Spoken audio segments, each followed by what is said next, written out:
muri Egiputa hari ingorano nyinshi, ariko Mose hari izindi ngorano yabonye zirenze izo. Kwizera yari afite ni kwarebaga ku ngorano zo mu isi. Mwigane kwizera kwabo. ngo mwigane Imana irimo kutwemerera gukopera, tugakopera. Hari intwaro bacu kurwaza gishe gutwara, atumva nkubwiye, hari intwaro zazicuzwe, hari intwaro z'ubukene, hari intwaro z'amarozi, hari intwaro ati niba byizeye ko Imana ivuze ko bitazajya bigutwara, haguruka uterere zero. Ubwo si ubutumwa. Ntimukayobywe n'inyigisho z'uburyo bwinshi bw'inzaduka ngo bumvishe hari izindi mbaraga zikandagiye aho ngaho. Kubera Pawulo afite kwizera gukomeye, abona ingabo nyinshi z'abamarayika ibihumbi n'ibihumbagiza ngo ziri ku mafarashi yaka imiriro. Arabafata arabashorera abajyana ibwami. Ageze ibwami arababwira ngo aba bantu mubatekere ibyo kurya, mubagaburire barye, nibarangiza mubasezere bataha. Mvasha umuntu wamaze kugira kwizera kutagishingiye ku by'isi, kwageza ahandi hantu kwahishuriwe ubushobozi bw'Imana n'imbaraga z'Imana, mubagaburire. Ngo bamaze kurya, wumvishe ibintu bine uko kwizera kwatumye Aburahamu akora. Icya mbere ngo kwatumye agenda atazi yajya. Icya kabiri kwatumye bumusuhuke mu gihugu yasezeranijwe. Icya gatatu kwatumye bumushyitsi muri cyo. Icya kane ngo kwatumye aba mu mahema, ntiyubaka ama etaje, ntiyubaka amazu meza.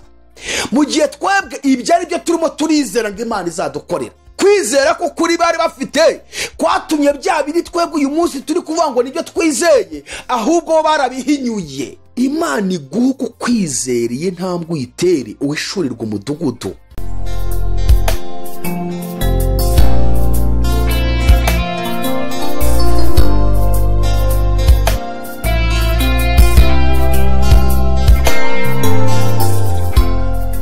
Mfite umukundwa nongeye ndagusohoje wowe ukurikira ibiganiro bitambuka kuri Iron TV, ishakiro ry'ubutumwa bwiza ubwami bw'Imana.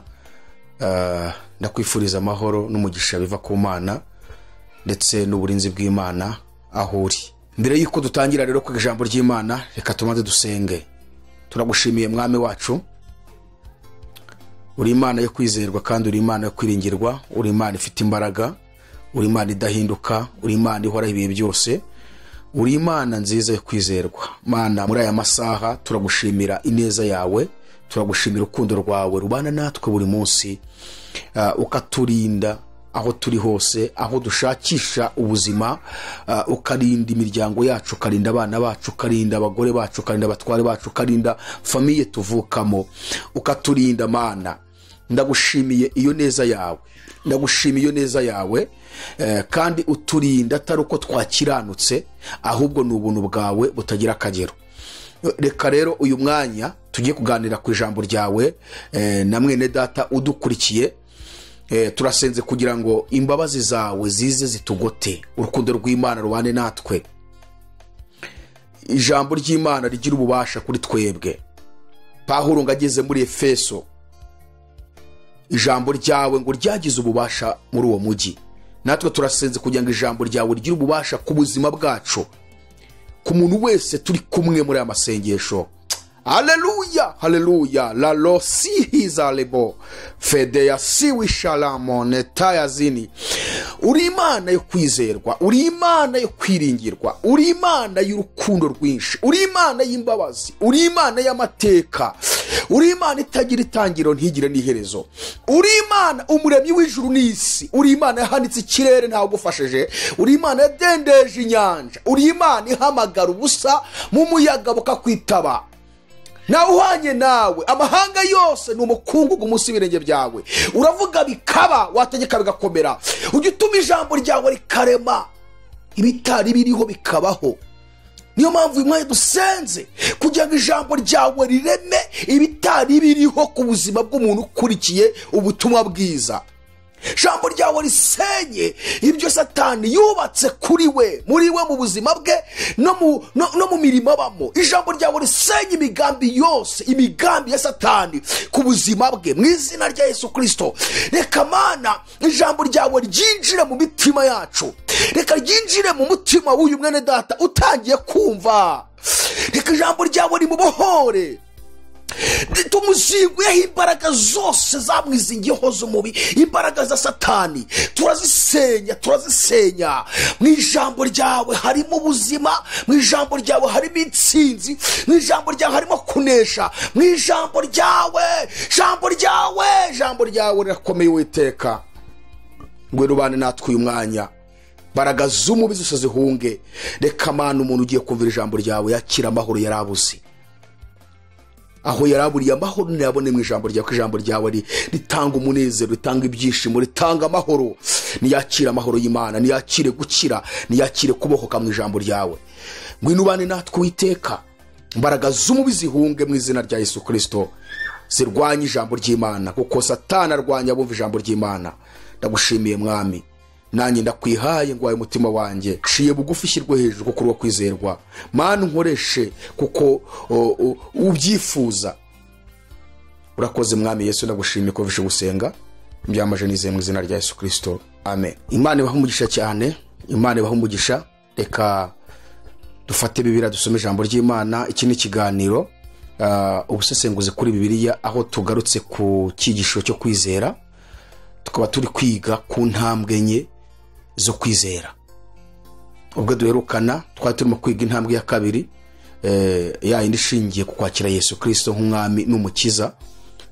Uyu munsi rero ntago ndi buvuge ku ntambwe ya gatatu, ya yindi ishingiye ku kwizera gukora ibitangaza, kuko intambwe ya kane n'ubundi isa nkaho ikorana n'iyi ya gatatu. Niyo mpamvu tugiye gusa nkaho duhita kwinjira ku ntambwe ya kane, hanyuma Imana nidushoboza tuzagaruka twerekana ko umuntu wamaze gutera intambwe ya kane ari nawe ugaruka agakora n'ibitangaza. Hanyuma tuzagaragaza umuntu ukora ibitangaza watumwe n'Imana ikimuranga, kuko ibitangaza byo na Satani arabikora, n'abapfumu barabikora, n'abakonikoni barabikora. Niyo mpamvu tugiye muri Bibiliya tubona igihe Imana yatumaga Mose muri Egiputa kwa Farao, amaze kurambika iriya nkoni hasi igahinduka inzoka, n'abakonikoni ba Farao barambitse zabo hasi zihinduka inzoka. Ariko igikomeye muri ibyo nuko inkoni ya Mose yahise imira ziriya nzoka, isigara yonyine. No kuvuga ngo imbaraga z'Imana zibasha kumira imbaraga za Satani, ariko Satani nawe aba yamaze gusa nkaho apirata imbaraga z'Imana. Bivuze ngo umuntu udafite Imana muri we, akaba adafite imbaraga z'Imana ziguriye muri we, ntabwo yapfa gutandukanya ibitangaza by'Imana n'ibya Satani. Umuntu utagira iyerekwa, umuntu utagira ishurirwa, kandi umuntu udafite ishurirwa mu ijambo ry'Imana ntabwo yabasha gutandukanya ibitangaza bikozwe n'umuntu, ariko umuntu akaba ari kubihabwa biturutse kuri Satani, ndetse n'ukora ibitangaza biturutse ku Mana. Ibi rero kubimenya tuzabyiga turebe ese umuntu ukora ibitangaza atumwe n'Imana niki gishobora kumuranga. None se ubundi umuntu ukora ibitangaza yatumwe Satani niki kimuranga? Ibi tuzabyiga, ariko tugiye gukomereza kuri iyi intambwe yo kwizera ya kane. Hanyuma tuzagaruka tuvuga ku bitangaza, ikintu kiranga abo bantu uko ari babiri. Imana iguha umugisha cyane kuko uri kumwe natwe, kandi utangiranye natwe iki kiganiro. Nkaba ngusaba ngo wowe ufunga iki kiganiro ntugende utakirangije, cyumva kirangize, kuko urakuramo imbaraga z'Imana kandi uri buvane mu butware bw'Imana. Iki nkubwiye n'ukuri, nutangirana natwe ukacyumva ukakirangiza ntukigeze hagati. Hari abantu bacyumva yagera hagati akabiparika cyangwa akigira mu byo akora akaba arabyihoreye, akaba abandi noneho bagera hagati bagahita babyihorera burundu. No, fungura iyi video hanyuma wumva ubutumwa bwose, utangirana natwe na Yesu turi kumwe n'Imana Data n'Umwuka Wera. Hanyuma mu kumvira ijambo hari ibintu biri buhinduka ku buzima bwawe, hari ibyakwiboheho bibuveho. Kandi iki nkubwira nyikubwiye nk'umukozi w'Imana wahamagawe n'Imana, wamaze guhishurirwa ubushobozi buri mu ijambo ry'Imana.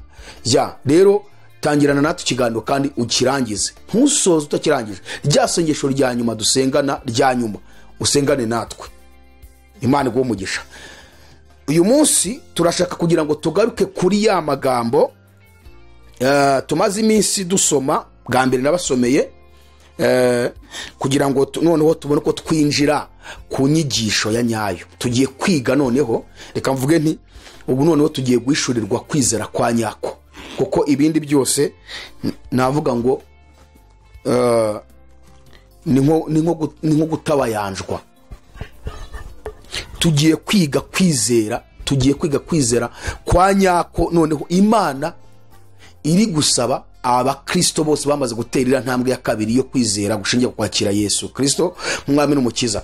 Hanyuma uko kwizera tugiye kwiga niko kwari mu ntumwa, niko kwari mu bahanuzi. Abantu bose tubona Bibiliya igaragaza Imana yagiye ikoresha ibikomeye, yagiye ikoresha ibitangaza, bagiye babasha gukora ibintu by'impinduka hano mu isi, bagahindura ibintu byari byaranze guhinduka. Bagiye bahindura ibintu ubutegetsi bw'isi bwashyizeho bwubatse, bo bakabihindura bikavaho bigasenyuka. Ni abantu bari bafite uko kwizera. Iyi ntambwe ya kane tugiye kuvuga. Iyi ntambwe ya kane yaba intumwa yaba abahanuzi babanjije mbere ya Yesu n'abakurikiyeho nyuma ya Yesu mu gihe cy'intumwa, uko kwizera niko bari bafite, ku buryo Bibiliya igaragaza ngo kwizera kwanyeganyeje ubwami, kwanyeganyeje isi, kwatsinze abadayimoni gutsira Satani. Kwizera kwabo kwatangaje isi. Tugiye ku ntambwe ya kane, ariyo yitwa kwizera gushingiye kureba ku bitaboneka. Twabonye amagambo Pawulo yandikiye Abakorinto mu rwandiko rwa 4:16-18, aho yanditse aravuga ngo nicyo gituma tudacogora nubwo umuntu wacu w'inyuma asaza, uyu nguyu, ariko umuntu wacu w'imbere, wa wundi utaboneka, wa wundi uzabona Imana, ahora hinduka mushya uko bukeye. Pawulo arongera avuga ngo kuko kubabazwa kwacu kw'igihwayihwayi kw'akanya ka none kwiyongeranya kuturemera ubwiza bw'iteka ryose bukomeye. Ahita avuga ngo nuko rero natwe ntitureba kubiboneka, aya mazu, amamodoka, amafaranga, gukira nka muherwe, gutunga za turesi zirenga 10-20, kubaka amaetaje arenga 10-20, gutunga amafaranga kuri banke, tukagira amadolari, tukagira amayero, tukagira amarivre sterling, tukagira amasefa, tukagira amapaundi, tukagira amayuwani. Bega Pawulo yaravuze ngo ntago twe tureba kuri ibyo biboneka. No, nukuvuga ngo kwizera tugiye kwiga ko ntago kureba kubiboneka. Icyakoza kwa kundi twahereye kwa mbere duhura twese batuye isi, ko gushingiye kureba kubiboneka. Ni mpamvu nyine abantu benshi bagufite abavuga ngo nizeye ko Imana izama imodoka, nizeye ko Imana izama inzu, nizeye ko Imana izama akazi, nizeye ko Imana izama amafaranga, nizeye ko Imana izanyuriza indege, nizeye ko Imana izama perime, nizeye. Urumva ni ukwizera, ariko kwizera gushingiye kubiboneka. Pawulo waravuze rero ngo twebwe kwizera dufite, kwizera yari afite ndetse n'abatubanjirije, ngo ntabwo kwarebaga kubiboneka. Aravuga ngo ahubwo tureba kubitaboneka, kuko ibiboneka ari by'igihe gito, ngo naho ibitaboneka bikaba iby'iteka ryose. Oh haleluya. Iyi ntambwe tugiye kwiga rero, abo basogokuruza batubanjirije, iyi ntumwa, abahanuzi, niyo ntambwe Imana ishaka ku mukristo wari wese. Ubwo duheruka kwiga twabonye ko iyi ntambwe ya kabiri dutera yo kwakira Yesu Kristo umwami n'umukiza, tukamwizera mu mitima yacu, tukabyatuza kanwa. Twabonye ko iyo umaze kwitera kenshi, itangira uko kwizera gutangira ari impumyi, kutabona, ukizera ibyo utazi, ukizera ibyo utarabona. Urugero, none se niba wizeye Yesu waramubonye, nuko bisoma muri iki gitabo no kwibwirwa n'abandi, urumva ntubizi, nturanabibona. Niba wizeye ijuru zaho riba se, ijuru riba hehe? Yesu umunsi umwe haje umufarisayo, araza amubaza ngo mwigisha, mu bwami bw'Imana buzaza ryari? Arangije aramubwira ngo ubwami bw'Imana ntibazavuga ngo nguburiya cyangwa bati ngubu. Aramubwira ngo kuko ubwami bw'Imana buri hagati muri mwe. Ngaho wizeye ijuru, kandi tujya tuvuga ngo ijuru rihara mu kirere.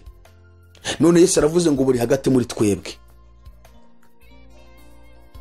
Pawulo ari muri Atene mu Bugiriki mu rugendo rwe rwa kabiri yarakoze tabuki byakozwe no mu 16 kuva ku murongo wa 9 Bibiri tubwira ko urugendo rwa kabiri rwa Pawulo yagiye mu Bugiriki cyo gihe hitwaga ngo ni Makedonia. Ageze mu murwa mukuru w'Ubugiriki ari we Atene Atenayi tabuki byakozwe no mu 17 uhere ku murongo nibuza wa 21 ari gusobanura avuga ubutumwa bwiza muri Atene kuko bitubwira ko abanyatenayi bose ngo n'abasukiye baho batagiraga ikindi bakora kiretse gushyushya inkuru no kumva ibyadutse. Ibyo nibyo byabarangaga, gushyushya inkuru no kwirirwa bumva ibyadutse bakajya kubivuga. Pawulo yahageze nawe bumvishe zanya makuru mashya bajya kumwumva bumva izo nzaduka zanye barangije bajya gushyushya izo nkuru. Ariko mu gusobanura yaravuze ngo mu byo yavuze byinshi yaravuze ngo Imana yacu iyo tuyishaka dukabakabye ntabwo iri kure y'umuntu wese muri twebwe. None wizeye ijuru kabuvuga ngo nzajya mu ijuru ngo nzazamuka kandi koko Bibiri twereka ko Yesu ajya mu ijuru yarazamuwe. Eliya ngo nawe yarazamuwe. Na Pawulo yavuze ko ngo yazamuwe akajyanwa mu ijuru rya gatatu. Ibyo rero wizeye utarabona biba bisobanuye ngo uyo ntambwe uteye yo kwizera iracyari impumyi, kuko kwizera kuracyari impumyi ni kurabona. Uti bizima abakuru abamarayika Imana data wa twese biri hehe wabibonye? Nuko byizera gusa. Uko kwizera rero kuba kukiri impumyi kwa kutari kwabona. Ariko reka nkubwire inshuti yanjye, reka nkubwire uko kwizera hari igihe birangiza kubonye kukabona. Gukomeza kwinjira muri Yesu, ukora ubushakashatsi mu kumumenya, usenga, ufata ibihe byo kwiza ubusa, usoma ibyanditswe byera, ukora ubushakashatsi mu bitabo byagiye byandikwa n'abandi banyabwenge. Ariko ndavuga ubwenge bw'Imana, ntabwo mvuga abanyabwenge bisi. Bagiye bandika ibitabo ariko ibyo bandika bikaba bikomotse mu bwenge bahishuriwe n'Imana, bahawe n'Imana. Uko ni kurusha kugenda winjira mu Mana ugiraho ugenda uyishurirwa. Biza kurangira kwa kwizera kwatangiye kutabona, Imana iguhereyemo impano yo kwizera noneho kubasha guhishurirwa ibyo utabonaga wizeraga gusa. Uyu murongo mu witeho cyane twarawusomye dutangira urwandiko rwa mbere Pawulo yandikiye Abakorino igice cya 12 umurongo wa 9. Ariko wowe niba utwumvishije bwa mbere uhere ku murongo wa 4 ugeze ku murongo wa 11 havugwamo impano 9 umwuka wera atanga. Izo mpano 9, impano ya mbere ni impano y'ubwenge, impano ya kabiri ni impano yo kumenya, impano ya gatatu ni impano yo kwizera, impano ya kane ni impano yo guhanura, impano ya gatanu ni impano yo gukiza indwara, impano ya gatandatu ni impano yo gukora ibitangaza, impano ya karindwi ni impano yo kuvuga izindi ndimi, impano ya 8 ni impano yo kurabanura imyuka, impano ya 9 ni impano yo gusobanura indimi. Tugarutse rero hejuru ku murongo wa 9 batubwiye ko impano ya gatatu umwuka wera atanga ni impano yo kwizera. Icyitonderwa ahangaha ndagusaba nshuti yanjye uwashinge agatoki uwashyira akadomo. Twirirwa twigisha abantu kwizera tukababwira ko ni impamvu ibyabo bidasobora nuko batizera, ariko siko tubonye ko noneho kwizera ari Imana itanga, kuje mu mpano umwuka wera atanga. None uko kwizera tubonyemo hano mu rwandiko Pawulo yandikiye Abakorino rwa mbere igice cya 12 umurongo wa 9 tuhabonye ijambo rivuga ngo abandi baheshwa n'uwo mwuka kwizera. Kwizera guhindutse impano. Turaje turebe uburyo intumwa za Yesu zateye intambwe ya kabiri yo kwizera gushingiye ku kwakira Yesu Kristo umwami n'umukiza. Igihe babanaga mu isi bari baramwizeye baramwakira, bari basigaje guhabwa noneho kwizera nk'impano umwuka wera abahaye. Kuko uko kwizera kw'impano umwuka wera atanga, iyo wamaze kuguhabwa uhita urenga kwa kureba kubiboneka ahubwo ukareba kubitaboneka. Kubera iki? Uko kwizera kutangira kugwishurira bya bindi wari warizeye utaruzi, bigatuma noneho nta kintu na kimwe cyo mu isi gishobora kugucogoza mu rugendo, gishobora kukunaniza mu nzira ijya mu ijuru. niyo haza ibimeze biti, niyo haza ubukire bungana bute, ntabwo ushobora kunanirwa ngo ucogozwe n'ubukire wongere ujye gusangira n'abakire bagenzi bawe mwirwe munywa inzoga n'ibiyobyabwenge mujye gushaka abandi bagore n'abandi bagabo. No, uyu muntu wamaze guhabwa uko kwizera nk'impano Umwuka Wera atanga,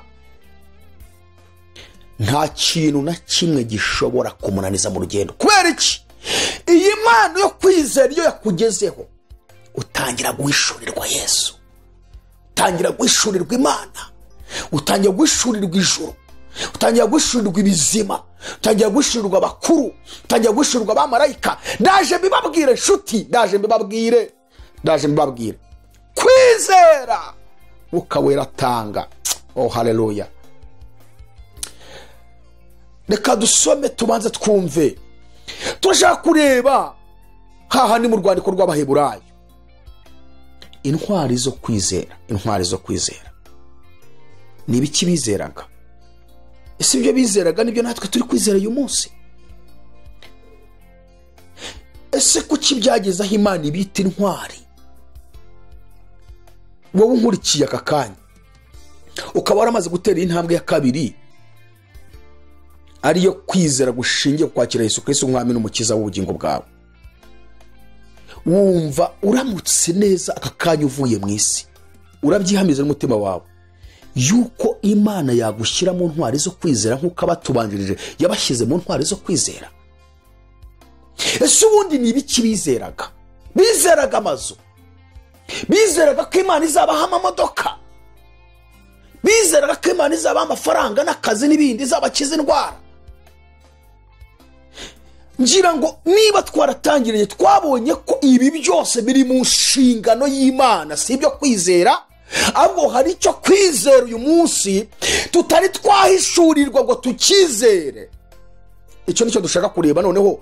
Aba bantu Imana yise intwari zo kwizera, ni ibiki bizeraga? Noneho icyitonderwa, ijambo ry'Imana rigaruka rivuga ngo natwe tubigane, ngo twigane uko kwizera bari bafite.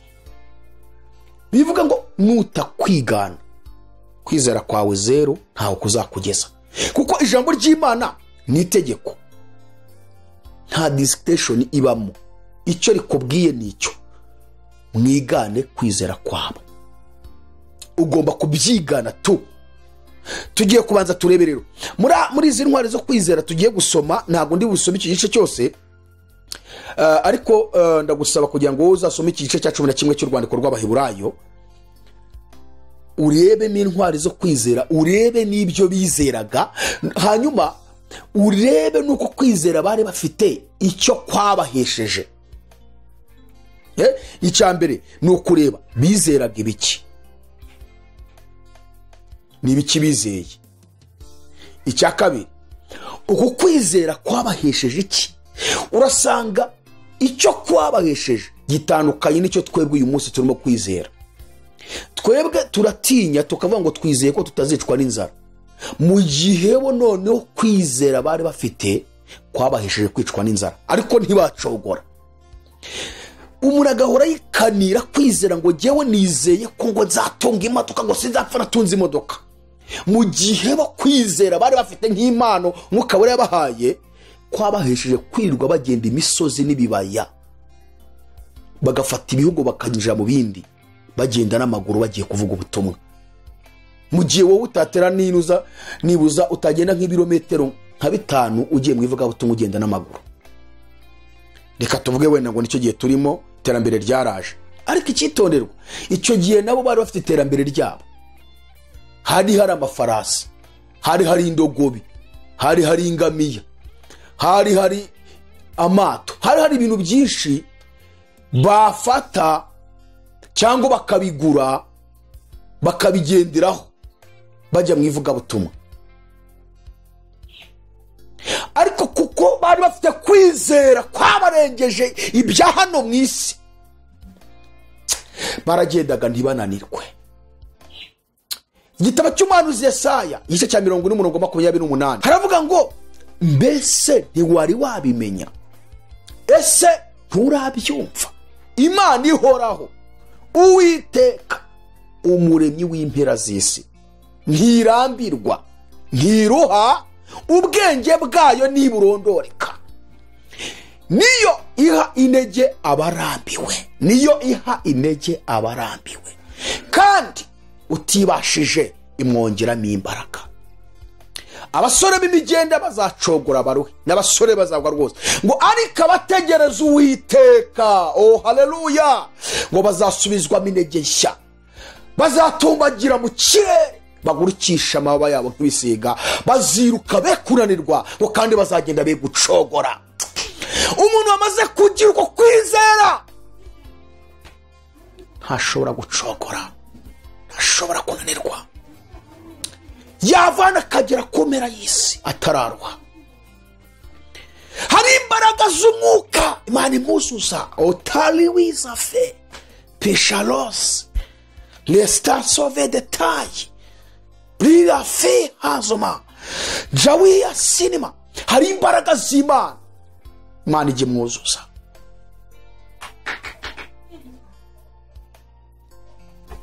Reka dusome Abaheburayo igice cya 11.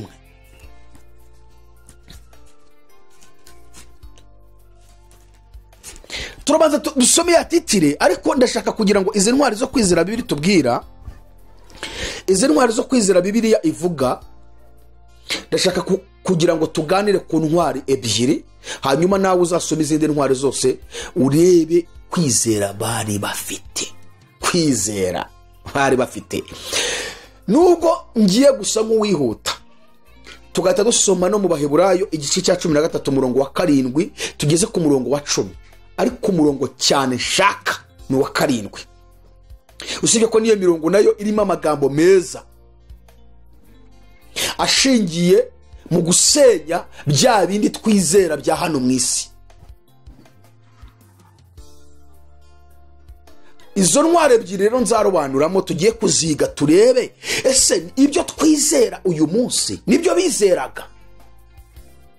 None se Bibiliya kitubwira ngo tugere ikirenge mu cyabo, ngo twigane kwizera kwabo. Reka dusome twumve uko atubwira. Ndasoma ititire, ndagize ngiye gusoma Abaheburayo, ubundi ndahita nsoma umurongo wa 8 kugeza ku murongo wa 10, simbuke njye ku murongo wa 24 ngeze ku murongo wa 27. Hanyuma intwari ebyiri nshaka kuvugaho ni intwari yitwa Abraham, sogokuruza wo kwizera. Hanyuma indi ntwari nzavugaho ni uwitwa Mose, umugaragu w'Imana wakuye ubwoko bwa Isiraheli mu Misiri, akabambutsa inyanja itukura ari kumwe n'Uwiteka ku nkoni yamuhaye, akabanyuza mu butayu bukomeye burimo ubushyuhe bukomeye, harimo inzoka z'ubusabwe, akabafasha guhangana n'Abameleki bahanganiye nabo mu butayu. Imana ikamukoresha ibikomeye, akabakurira amazi mu gitare kirusha gukomera cyo cyitwa Kristo, bakanywa. Akabahesha kurya inyama bitotombye, akabahesha kurya mana imyaka 40, mana yatekerwaga mu ijuru bakarya. Oh haleluya, haleluya. Barya ibyo kurya byatekewe mu ijuru. Reka dusome twumve kwizera icyari cyo, ibyitegerezo by'abizera nyakuri. Ititire umbabarire uyifate wongera isome, kwizera icyari cyo, ibyitegerezo by'abizera nyakuri. Ititire iri mu buryo bwo kubaza kandi igatanga n'igisubizo. Mbega ikibazo kirabaza ngo mbese uzi kwizera icyari cyo? Niba rero utazi kwizera icyari cyo, bakakubwira ngo dore ibyitegerezo by'abizera nyakuri. Ibyo byitegerezo rero nibyo tutangiye gusoma kuva ku murongo wa 1. None ukumva abo bana bari bo, warangiza ukumva n'ibyo bizeraga ibyo ari byo. warangiza ukigana uko kwizera kwabo, ukareka kwizera ibitandukanye n'ibyo bizeraga.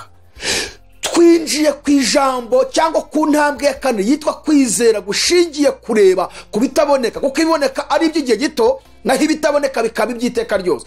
Kandi ibitaboneka bibasha guhesha ibiboneka, ariko ibiboneka ntibyahesha ibitaboneka. Mbega ijambo rikomeye. Ibitaboneka bihesha ibiboneka, ariko ibiboneka ntibyahesha ibitaboneka. Turaza kureba uburyo bizeye. Kwizera kwabo kukabahishurira iby'amaso yacu biratabona, bigatuma n'iby'umubiri bari bakeneye babihabwa.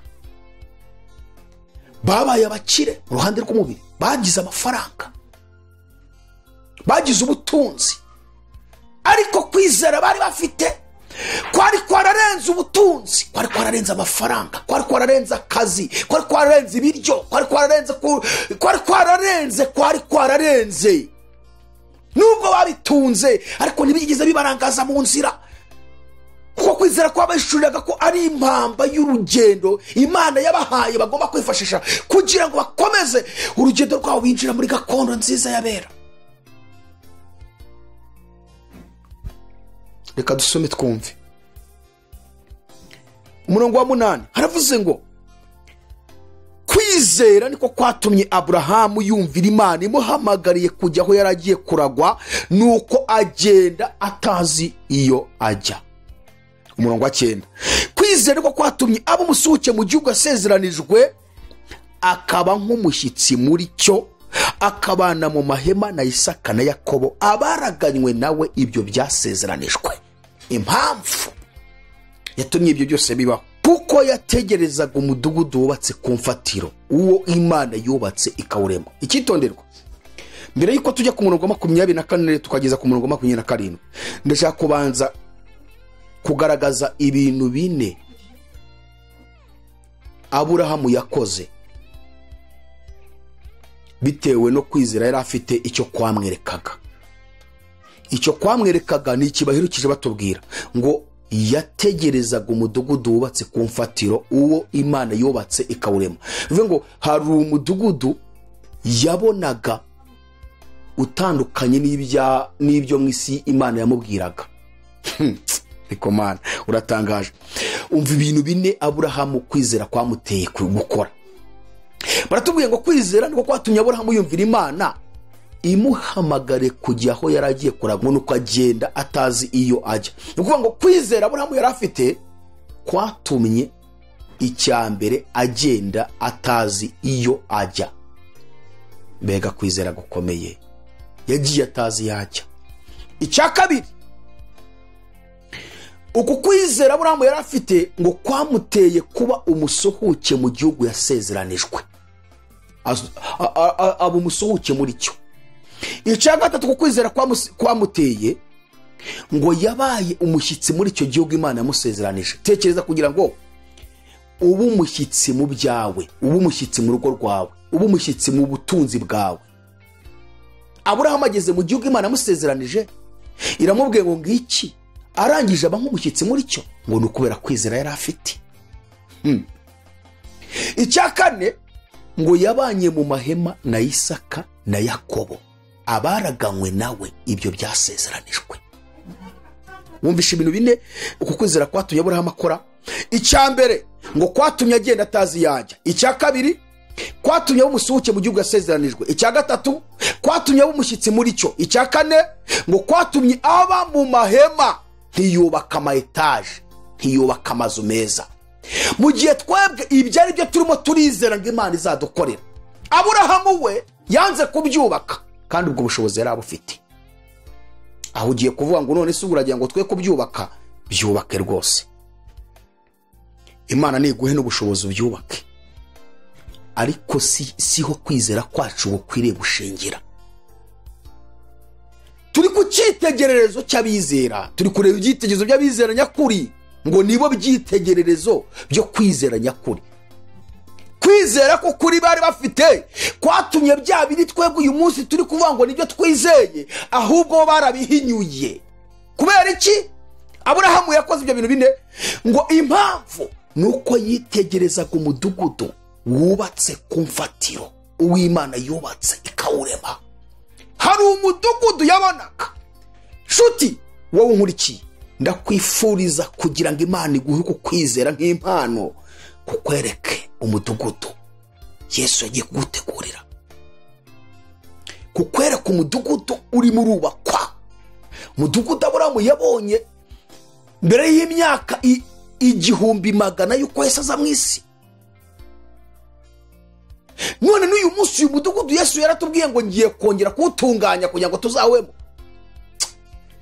Imana iguhe kwizera iyi ntambwe uyitere, uhishurirwa umudugudu, we gukomeza kugira kwizera kureba ibya hano mu isi. Ngibyo ibintu bine nzabigarukaho, turimo turasoma gusa. Reka tujye noneho ku murongo 24, tugiye ku ntwari yo kwizera yitwa Mose. Dushoje intwari yo kwizera itubereye icyitegererezo ari we Aburahamu, sogokuruza w'abizera bose. Reka tujye noneho kuri Mose, intwari yo kwizera yitwa Mose. Umurongo 24 haratubwiye ngo kwizera ko kwatumye Mose ubwo yari amaze gukura yanga kwitwa umuhungu w'umukobwa wa Farawo.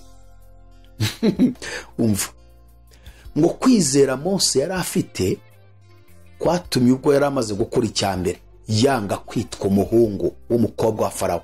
Iki tuzakigarakaho tureba agaciro ko kwitwa umuhungu w'umukobwa wa Farawo kuri Mose.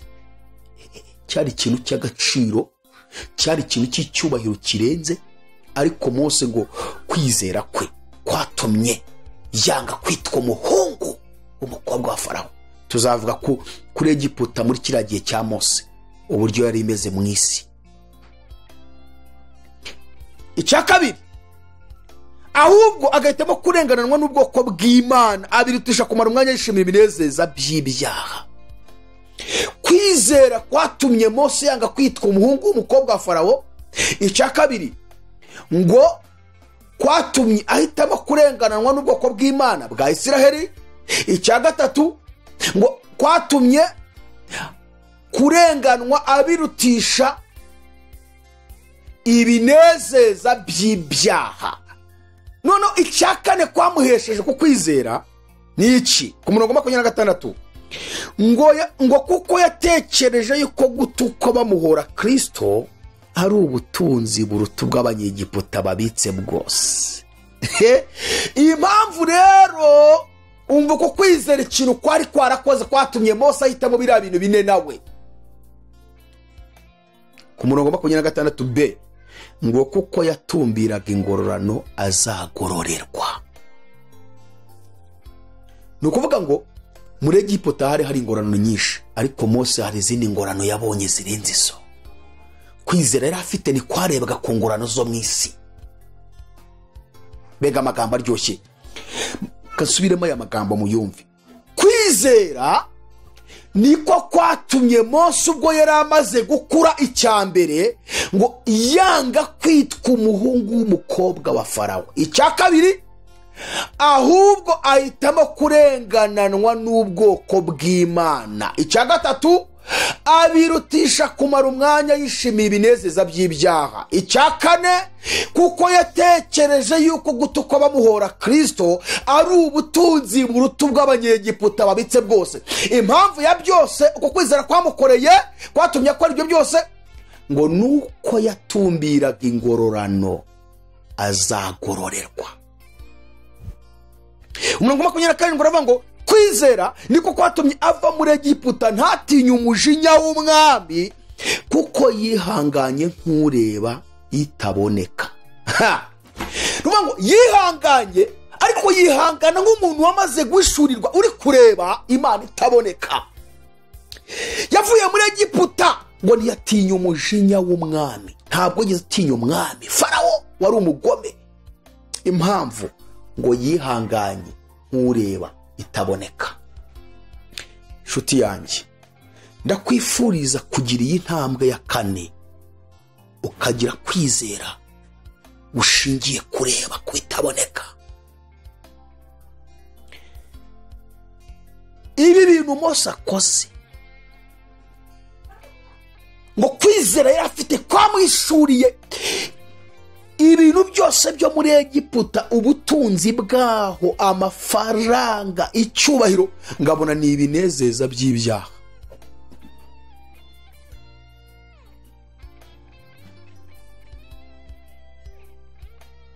Ndagira ngo utekereze kuri iki kintu. Niba uri umukristo, ndagira ngo ugitekerezeho. Tuzavuga ku gihugu cya Egiputa n'ubukire n'ubutunzi cyari gifite, kugeza ubwo kwizera kwa Mose kwamweretse ko ibyo byose ari ibinezeza by'ibyaha, ngahubwo kumwereka ko akwiriye kujya kurengananwa n'ubwoko bw'Imana bwa Isiraheli, ngo ahitamo kujya kurengananwa n'ubwoko bw'Imana. Noneho ngo abirutisha kumara umwanya. Noneho ikintu gikomeye, ngo yatekereje yuko gutukwa bamuhora Kristo ari ubutunzi buruta ubwo abanyegiputa babitse bwose. Impamvu ngo nuko yatumbiraga, haleluya, ngo yatumbiraga ingororano azagororerwa. Kwizera kwatumye abona ko kurenganwa, gutukwa azira Kristo aribwo butunzi. Ngo kumwereka ko ibitutsi gusa, ibitutsi agiye gutukwa n'abanyegiputa, ngabona Imana ibivunje mu butunzi bukomeye, ngabona harimo ubutunzi butagira akagero. Mu gihe twebwe bwa butunzi aribwo twizera, tukirirwa tubyigisha abantu ngo nibabyizera Imana izabikora, tukirirwa natwe twikubita mu gatuza ngo turabyizeye ko tuzatunga, tugatunganirwa, tukajya amafaranga n'akazi. Abandi bahubwo noneho kwizera kwabo babonye ko ibyo ngibyo ari ibinezeza by'ibyaha, ngo bahishurirwe ko gutukwa, gusonza, kwambara ubusa bazira Kristo ari ubutunzi buruta ubw'abanyegiputa babitse bwose, ngo kuko batumbiraga ingororano bazagororerwa. Mana ishimwe, tulitarabo fahobia zishawita siliwini zalando takibia fowazahishani we are blessed for their sitaya zinima. Uwiteka we, hishurira abakubaha barusha kukumenya. Reka dusome mu rwandiko n'ubundi rw'Abaheburayo cya 13, tubone ko twinjira mu nyigisho yacu neza. Abaheburayo igice cya 13 umurongo wa 7 tugeze ku murongo wa 10. Tuzaganira. Umurongo wa 7 umva ko ruhameze, haratubwiye ngo mwibuka ababayoboraga kera bakababwira ijambo ry'Imana. Mwibuke ababayoboraga kera, mubanze mubashakemo hano muri Bibiliya, nyuma murebe n'abandi babayoboye mu madini yanyu, murebe ko bari bafite kwizera nk'uko turi kubona ahangaha. Niba musanga bari bagufite, mubakurikire. Ariko abakera Bibiliya irimo kuvuga cyane ni abari hano muri Bibiliya. Igitabo cy'umuhanuzi Yeremiya igice numva ari cya 6 umurongo wa 16,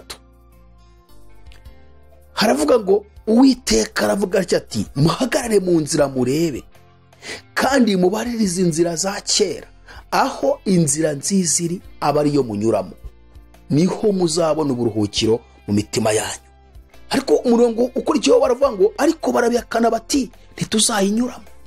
Kugira ngo tubone uburuhukiro mu mitima yacu, nuko tubaririza inzira za kera. Inzira za ryari? Inzira z'abatubanjirije. Mwibuka babayoboraga kera, niko uyu murongo urimo atubwira. Mwibuka babayoboraga kera, intumwa, abahanuzi. Niko Pawulo yabwiye Abefeso ngo twubatse ku rufatiro rw'intumwa n'abahanuzi, Kristo akaba ari we buye rikomeza imfuruka. Mwibuka babayoboraga kera bakababwira ijambo ry'Imana. Muzirikane iherezo ry'ingeso zabo. Umva umurongo nashakaga, mwigane kwizera kwabo. ngo mwigane kwizera kwabo, mubyigane. Imana irimo kutwemerera gukopera iri kutwemerera gukopera, tugakopera, twigane, tubigane, twigane kwizera kwabo. Umurongo wa 8, Yesu Kristo ko yari ejo n'uyu munsi niko akiri kandi niko azahora iteka ryose. Bivuga ngo uko abakera bamwizeraga n'ibyo bamwizeragaho, ni nako n'uyu munsi ashaka ko ab'iki gihe cya none muri iki kinyejana cya 21 duhagazemo, ikinyejana kirimo ibintu bikomeye Satani arimo gukora cyane kandi afite umuvuduko mwinshi, ari gukoresha ibihangange bikomeye byo mu isi, akoresha ikoranabuhanga, akoresha tekinoloji, afite umuvuduko, ari gukoresha abadayimoni barahagurutse baciye mu nzira zose. Mana ndashaka ko natwe ariko twizera Yesu nk'uko abo icyo gihe bamwizeye. Yesu Kristo ko araje n'uyu munsi niko akiri kandi ko azahora iteka ryose, n'abazakurikira mu indi generation nyuma yacu niba Yesu azaba ataragaruka bagomba kwizera biganye abatubanjirije, intumwa, abahanuzi, intwari zo kwizera. Hanyuma murongo wa 9 wenda wa 10 turawihora, reka dusome umurongo wa 9. Haravuze ngo ntimukayobywe n'inyigisho z'uburyo bwinshi bw'inzaduka, kuko ibyiza ari ku mutima w'umuntu wakomezwa n'ubuntu bw'Imana udakomezwa n'ibyo kurya, kuko abitaye kuri byo bitabagiriye umumaro. Reka mvuge nti abitaye ku biryo ntibyabagiriye umumaro. Uyu murongo wongera wumve neza. Ntimukayobywe n'inyigisho z'uburyo bwinshi bw'inzaduka. Inyigisho z'uburyo bwinshi bw'inzaduka zira zose zitwa prosperity gospel, biremwe nonaha. Mana hari ibyo uhinduye ku buzima bwawe, tera haleluya, Imana ikuremeye ahumutse, abantu nka 5 Imana iremeye ahumutse, mutera haleluya. No nta ntwaro bace kurwaza gishe gutwara. Atumva nkubwire, hari intwaro zazicuzwe, hari intwaro z'ubukene, hari intwaro z'amarozi, hari intwaro. Ati niba byizeye ko Imana ivuze ko bitazajya bigutwara, haguruka utera haleluya. Zero, ubwo si ubutumwa. Imana irakugabura, Imana irakwambitse. Ntimukayobywe n'inyigisho z'uburyo bwinshi bw'inzaduka.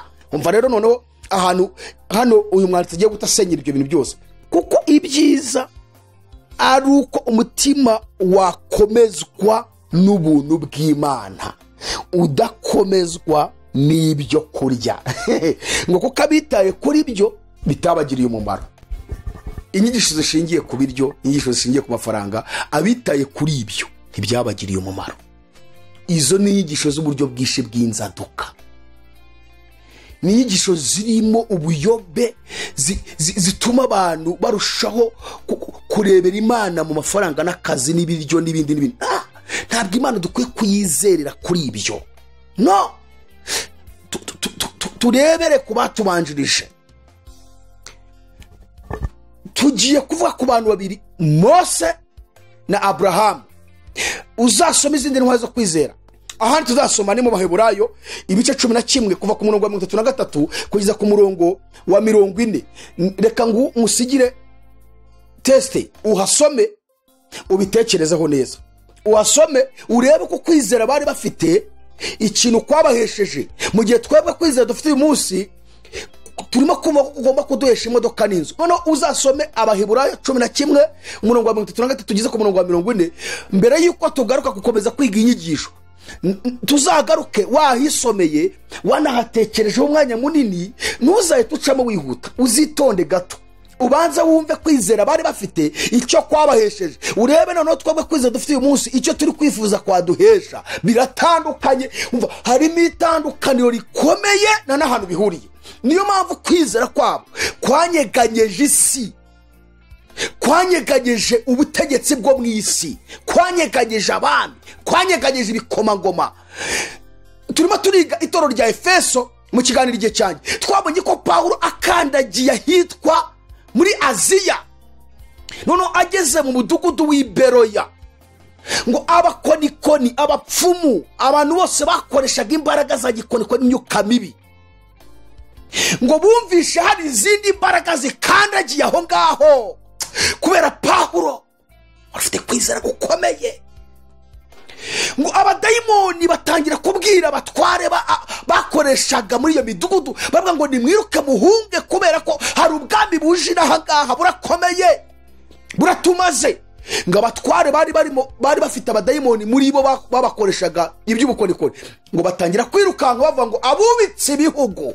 umva kandi ni Pawulo wenyine koko. ariko kuko Satani n'abadayimoni nabo ari imyuka babonye Pawulo ataje wenyine ahubwo hari ubwami bundi, hari ubwami bw'ijuru yamanukanye nabwo. Mana Data wa twese, Umwana, Umwuka Wera bari kumwe. ubwami bw'Imana, delegasiyo y'ijuru yose, ngo Pawulo yakandagiraga baga bari kumwe. niyo mpamvu bavuze ngo abubitse ibihugu bari babonye ari ubwami bakandagiye kandi ari Pawulo mu ruhande rw'umubiri ugaragara. uko niko Gehazi nawe umugaragu wa Elisa munsi we ngo bagoswe n'ingabo z'Abasiriya bagota umudugudu wose w'i Samariya. Gehazi mu gitondo gakango kabyutse abona umudugudu wose wagoswe hejuru, bagose ku nkike hose buriye hejuru. Gehazi asubira mu nzu abwira Elisa ati turapfuye, birarangiye, ubuzima bwacu birarangiye. Elisa arangiye amubwira ngo Gehazi, ntabyo uzi, kwiriye guhumuka ukagira kwizera kubona kutareba amafaranga n'akazi. aramubwira ngo waruzi ingabo ziturinze, harwa ingabo ziturinze zirenze ziriya wowe ubonye. arangije avuga ngo Uwiteka we, mbabarira umunkorere ku maso gato gusa, umwereke muhishurire abone ingabo zitugose zarizo. ngo Imana itigira neza ko Gehazi iramuhumura ngo abone ingabo nyinshi z'abamarayika ibihumbi n'ibihumbagiza ngo ziri ku mafarashi yakimiriro, ngo iriya mafarashi yakimiriro kandi izo ngabo zakimiriro. Gehazi ngo yikubita mu gituza aravuga ngo ntacyo tukibaye kuko uri kumwe natwe, iri kumwe natwe. ni Imana ishobora byose, nta kinanira, ni Imana ishobora byose. maze risanga arangije arasenga aravuga ngo Mana bahuma amaso, bakore ku maso gatoya kugira ngo tubone uko twisohokera. arangije Elisa arasohoka ngo Imana, kuko yari afite kwizera nyine kwarenze ibigisi, we akimara kuvuga ngo bahuma amaso yise yumva ko Imana yabirangije.